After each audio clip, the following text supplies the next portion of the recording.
Jaz sem šel na medicino zato, da pomagam ljudem, da ne trpijo, da pomagam depresivnim, da se jim odpravlja depresija, da pomagam delam na onkološkem umirajočim, da jim pomagam, da ne trpijo, ne bom pa nobenemu pomagal zato, da bi umrl.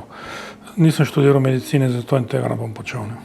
Če bodo tu sprejeli, bom dal govor vesti. Pa tudi, če ga ne bom, tega ne bom izvajal.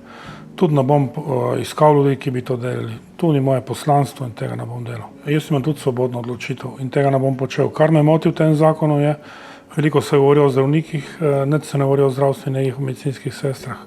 A se tisti, ki to silijo naprej, se zaveda, kakšna psihična obremenitev je to za medicinske sestre na oddelkih. Ob vsem delu, ki ga imajo, ob odhajanju iz zahtevnih težkih oddelkov, jih bomo zdaj obremenjevali še z evtanazijo in pobijanjem ljudi. Tega zato ne podpiram. In tudi iz izkušenj, ki smo jih imeli na Onkološkem inštitutu, tudi medicinske sestre so že zahtevali ugovor vesti, ker kdo so oni, da bodo zahtevali od zaposlenih v zdravstvu, da to delajo. To je težko, to je obremenilno, tudi za zdravnika lahko zmeri bo ostalo v tebi, a si človeku pomagal, a si mu zdravil depresijo, a si mu naredil vse, kar je treba, zato da bi ga odvrnil od misli na tak način umiranja. Si vse naredil, da bi umrl brez bolečin, tega ne more od nas zahtevati.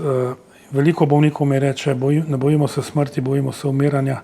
In ogromno jim pomeni, če začutijo, da nekdo ob njih, da jim pomaga, da se razvija paliativna medicina, bolj kot se je prejšnja leta. Ne morete si zamišljati, kaj pomeni svojcem, ko mi rečeš, če bodo težave, pokličite, pa lahko tudi nikoli ne pokličem, ampak veliko lažje svojega svojca v miru v družinskem okolju pripeljejo do smrti. Na Strateškem svetu odpiramo temo hospicov, imamo en hospic v Sloveniji, kar je sramota, ampak še ta hospic ne ve, kako se bo financiral v naslednjih letih in to je treba urediti, ne pa ponujati ljudem zakon in evtanazije.